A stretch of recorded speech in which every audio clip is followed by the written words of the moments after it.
Hey folks, welcome to the Buckeye Blitz on FanStream Sports, powered by DSP Media. I'm Tito, Jeff Thitoff, your host. You can follow me on Twitter at FitHappens.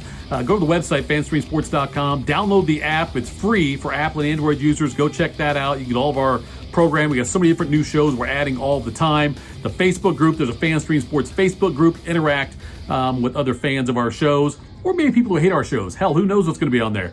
Anyway, want to talk first of all here about Ohio State football. There's some scheduling news. First, I'll do this. I want to talk about some of the things going on for the upcoming season. We found out recently Ohio State and Texas will be a big noon kickoff by noon Eastern time. Maybe they call it big noon for that for Fox. And OSU Grambling will be a BTN game at 3:30 in week 2. Week 3, Ohio State plays the OU Bobcats. That's a 7 o'clock game on Peacock only. So that's their first 3 games of the season, all home games for Ohio State. Texas at noon, August 30th. And then the following week, they'll be hosting Grambling at 3:30 on BTN, and then the OU Bobcats at 7 o'clock on Peacock. And there's a lot of fans upset about the fact that this game with Texas is going to be a noon game and not a night game. Ohio State's played a ton of noon games.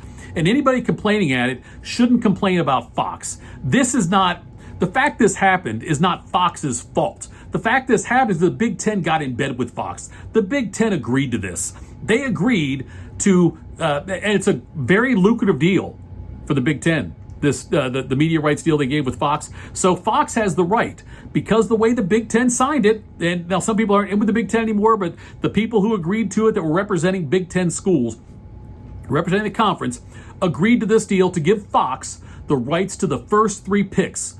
Any 3 games they want to pick that involves a Big Ten team at home, they can pick any one of those, any 3 of those. They get the first 3 picks at the start of the season.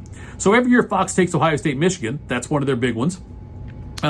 This year, we know they took Ohio State, Texas. We believe Ohio State, Penn State, I don't know if they're confirmed yet, but they're going to be the third one, I would think, will be the third game that Fox would take. So, and Fox has decided, they knew this going, the Big Ten knew this going in. Fox wants to own noon.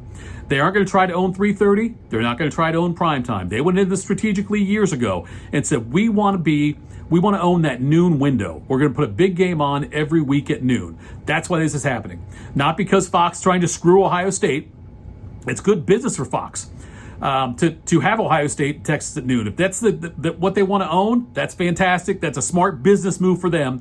It wasn't a great business move for Ohio State and the Big Ten, other than the fact they got a ton of money for doing this. So that's why they did this. So if you're upset with Fox, I don't blame Fox at all for this. It's a Big Ten thing. They agreed to do this. That's what happened. I'll talk more about something that why that you should be upset about certain things that are being done because of the way decisions were made. Go into a question I had for people here, because Ohio State tried to move the game, the Texas game. They tried to move it to Sunday, the day before Labor Day, in a primetime spot. And Texas refused that. Texas had the right to do that. Ohio State said, let's play Sunday. Fox said, okay, let's do Sunday night primetime. Notre Dame, Miami's going on at the same time, but that's all that's on as far as football goes at that time. So Ohio State, Texas would have done they're going to do a big number anyway. But they would have done a big number there. And Texas said, nope, we're going to keep it at Saturday. And that's smart for Texas. Would you rather play Ohio State at noon on a Saturday or in a primetime game on a Sunday? So Texas would rather take that risk and play Ohio State at noon on the Saturday game. There would have to be a lot of changes made if Texas agreed to it. They would have to, change a lot of travel arrangements. It could put their fans in a bad spot. So Texas was well within their rights to do that. No one did anything wrong here. Ohio State simply said, we would like for you to play the game on Sunday night. Texas said no. Fox said we're keeping it at noon. That's where it is. Ironically, next year when Ohio State and Texas play at Texas, that game for sure will be a primetime game on ABC or something like that, and you'll see it there, ESPN. But yeah, the game next year will certainly be a primetime game on the first weekend. But for this time, it's going to stay at noon. The Grambling game, 3:30 BTN. BTN doesn't get the top selection, so they take what they can. Grambling's a good one for them. Ohio State, any Ohio State game they can get on BTN. That's what they want to do. Any game that no other network is taking, that's not going to be on CBS or not going to be on Fox and things like that, or ones aren't going to be on that. That's where BTN jumps in. That's why they took Grambling. The Ohio State game against OU, it's a 7 o'clock. It's a night kick on Peacock. That's just to boost their numbers and get people. That'll be the time, by the way, when You'll get calls from probably your parents or things like that, or people who are in their later stages of life are saying, why can't I watch the game? What the hell is Peacock? I know I get it every year by a couple of people where they can't find, why isn't the game on, or whatever they'll say. That's where it's going to be. It'll be on Peacock at 7 o'clock. So another thing now, the Horseshoe is getting some changes made to it for the 2026 season. They're adding more premium seating. They're calling it premium seating for the Horseshoe for the 2026 season. They're moving the band from the south end to the north end of the stadium. I know I'm doing this. I don't know if I'm going south or north, if I got it the right way. But anyway, I'm just showing you as I watch the game, the south stands are over here, north stands are over there. So they're moving the band from the south to the north. The band for years, the north end is where they were. That was the spot they were in, so they're going back to where they used to be. They've been in the south end for quite a while now, the south stands. And what Ohio State is doing now is they're going to take that space and put 400 premium seats in. And those seats are going to be all seat backs, wider seats than you have right now at the Horseshoe. You get access to a bunch of different things. There's some special restrooms you can use. You can walk down the tunnel where the players come in. You get to walk down that to get to your seats. There's other perks in there. Access to the restaurant, the club, 1822. They're going to have the restaurant that we built down there. You have access to things like that. And then they're also going to have luxury suites they're building underneath. That'll be like at field level is where the suites will be. Not the best seats probably, but they will be field level in that south end zone. The premium seats are going for $6,000 a piece. There'll be 400 of those. That's going to raise a lot of money, and also then selling more suites, that will also raise money. Having access to the restaurant, that will raise money. All of these different things are all about making money for Ohio State. And if anyone wants to complain about that, and people have complained like, oh, this is, why are they doing this, moving the band? And do you want Ohio State to compete, right? You want Ohio State to compete. We all do. Ohio State fans are, pardon the pun, nuts about the Buckeyes. And so Ohio State's going to find new ways to raise money that don't involve asking donors for more money. And because at some point, there's going to be a time when the donors say, you know what, no, we're tapped out or whatever it is. And so Ohio State's finding creative ways to do it. They've got a bunch of experiences you can do where you can pay money and get a special behind-the-scenes tour of the Horseshoe. Little things like that are going on. A lot of meet and greets, a lot of fundraising events for the athletic department they're doing. Football drives all of this. So you can be upset about it and say, I know some people have got legit gripes. I heard one person, I was talking to Bobby Carpenter about this, someone on social media, was upset because they specifically picked their seats to be by the band, and now the band is moving. Their season tickets they picked to be right by the band, and they kind of got blindsided by this. I understand that. I get why that would upset you. But by and large, though, it's just another way to bring money in to keep this train rolling. It's the 1922 club, by the way, not the 1822 club. I don't know why I said that. But the 400 premium seats will be $6,000 for the season. Game day access to all-inclusive food, beer, and wine, private restrooms, access to exclusive member-only special events, and things like that. So all those things are going to be happening. That'll be for the 2026 season for Ohio State when that all gets built. But again, this is just ways to make more money so they can spend more on this athletic department, this athletic budget, because Ohio State, the last thing they want to do is cut sports.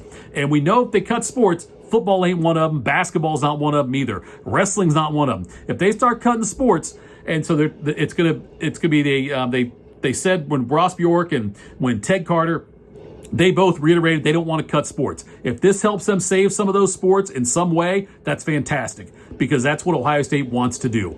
And it won't affect most people. It's not going to affect a lot of the people. It won't affect me. I'm not going to be one of the people that are shelling out the $6,000 a seat for the 400 tickets. They will sell them all, though, and they'll sell the suites too, and Ohio State will make more money and then spend more money as well. Okay, Ohio State made some changes to their upcoming schedule. This is something I loathe about college football, is how far in advance they set schedules.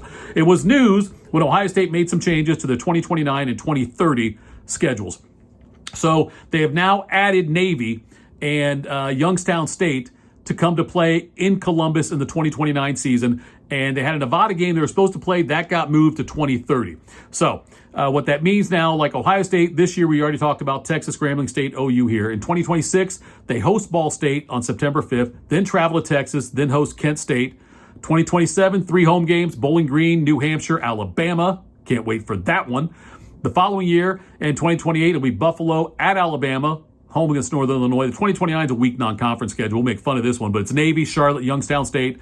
Then you got Georgia on the road in 2030, Georgia here in 2031, and then home and home with Boston College in 35 and 36. So the schedule's set way out. I don't know if all these games will happen. It wouldn't surprise me if the Georgia game somehow got condensed into one game, depending what happens to the CFP, but we'll keep an eye on that.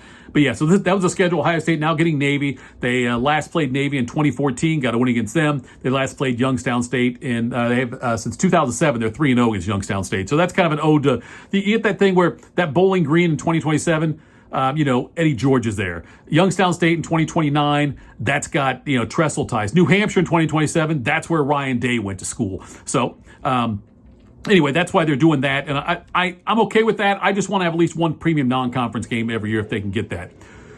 Also, there's been a lot of talk about the CFP. The SEC had their meetings, and there's different models being bandied about for how they want to proceed with the format. After this year, it's going to be the last year, the second year, last year of the 12-team playoff, and they made one small change. I shouldn't say it's small; it's a significant change. They're going to base the first round buys on whoever the top 4 teams are, regardless if they won their conference. So I appreciate the fact that college football looked at it and said, you know what?